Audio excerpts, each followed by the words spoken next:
Hey guys, so this is OCN. We're here. We're about to talk about the Ant-Man and the Wasp movie. We just got out of it, and I have a couple thoughts. Primary thought is, was there any real villain in this movie? What do you guys think? Okay, so after watching this movie, we can obviously tell that there were three sort of antagonist roles. One was the FBI, one was the business dude, and then another one was Ghost, which arguably is the main antagonist of this movie. So out of those three, we mainly want to talk about one. Like, Juku, you think that the FBI is more like an obstacle versus like a villain at all? Yeah, with the FBI, they definitely didn't. They were considered more of an obstacle to me because the way they came across with Ant-Man, they were just basically trying to stop him. Like, it wasn't like they had any deep motive, no purpose behind it. It was just like, oh, we need to stop him because we told to stop him.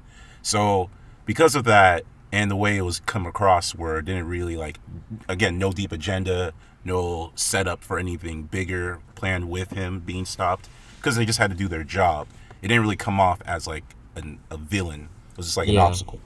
So that's one knocked out. With Birch, yeah, his thing again. He just wanted some weapons. Like that's basically it. I'm just trying to get the weapons, sell money. Yeah, no really strong motive other than that. No fleshed out motive at all, and just there as another obstacle, pretty much. Mm-hmm. So yeah, in the end, you would have to think about Ghost and whether or not she is the villain or not. So I was very intrigued by her and the way that the movie decided to handle her.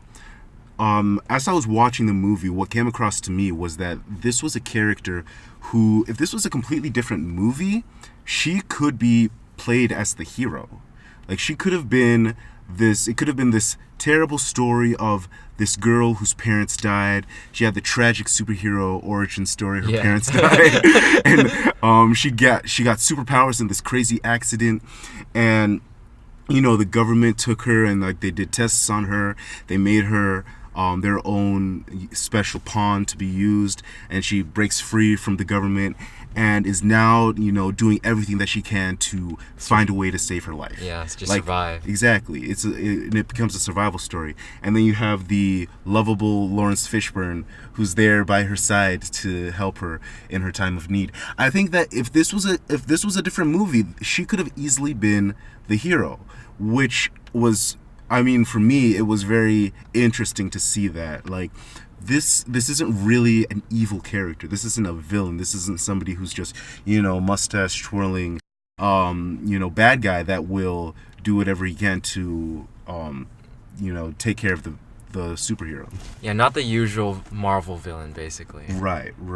Okay, I kind of have I guess I'll play devil's advocate with that, and not necessarily that I'm disagreeing with you, but the idea that she can be seen as a hero. Can't you make the same argument for Killmonger or Thanos? I mean, you can. I think that that's a good point.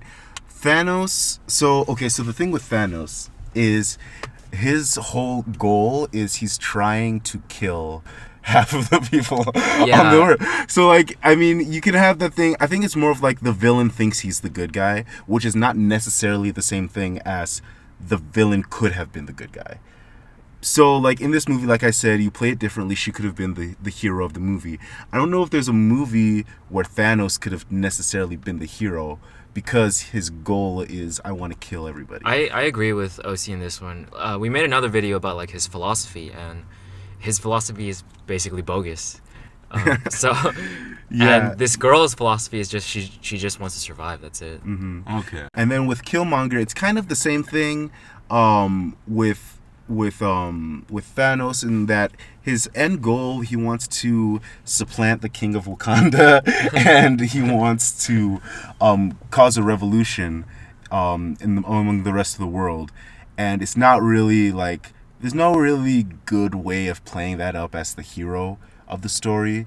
So I think it's in their goals. I think that's the differentiating aspect of this. So, like, because, like, when I'm watching Avengers Infinity War or Black Panther, I'm not thinking this guy is this guy doesn't really have any qualms with the hero. This guy could be his own hero. I'm not really thinking about that when I'm watching Killmonger and Thanos, but I was having those thoughts as I was watching Ghost. Interesting. So, in other words, Ant-Man and his group are a bunch of dicks because they're trying to Yeah, sell. exactly. Exactly. living. But you could say it. You could see it like that. Like they're just like a bunch of jerks that are getting in this girl's way of saving her life. Wow. Yeah. Wow. I mean, in the end, it worked out. Yeah. In the end, it worked out. But what'd you have to say about like Killmonger? I actually could see him as the hero if he changed certain things, just a few things. Yeah, I think there was just a little bit too much there for. So that's another interesting point. So with Ghost, there were moments where she was, playing around with that evil side of where she was considering taking Scott's daughter as a way to get to Scott, and Lawrence Fishburne was there to say like, no, you can't do that. And then when she wanted to use the mom's quantum energy that she absorbed to heal herself, she basically was willing to do that at whatever cost, even Yeah. if that meant killing the mom. So there were moments there where she was like on the edge of You are the villain. you are the villain, exactly. But I think with Killmonger, his ending philosophy, his ending goal, it kind of, I mean, all of the It is villainous. yeah, it's all villainous. All of it kind of came together to be like, yeah, he's going too far, in my opinion, to be considered the hero in any right sense. at that point. But I guess this actually gives me an interesting question, because what do we really consider villainous? Because the idea of villainous is supposed to be selfishness, while the idea of being hero is supposed to be altruistic. But then if you really think about it, her intention is just to save herself, while Killmonger and technically Thanos are trying to save multiple people.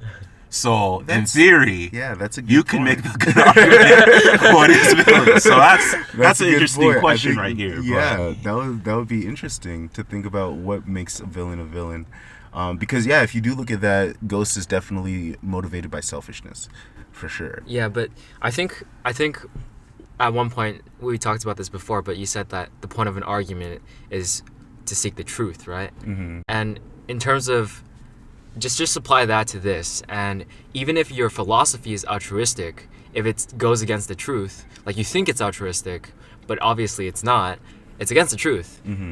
And that's where we can define the line of being a villain or a hero. Right. So you're saying that in Thanos' example, his philosophy and Killmonger, their philosophies are inherently false. Yeah, Because they're exactly. against the truth, and so they're kind of wrong from the jump. Yeah, even though they claim to be altruistic. That makes sense. Yeah. Okay, well, I think that was a very interesting discussion. Definitely go out and watch Ant-Man and the Wasp if you haven't, and you guys can contribute to this conversation if you so choose in the comments.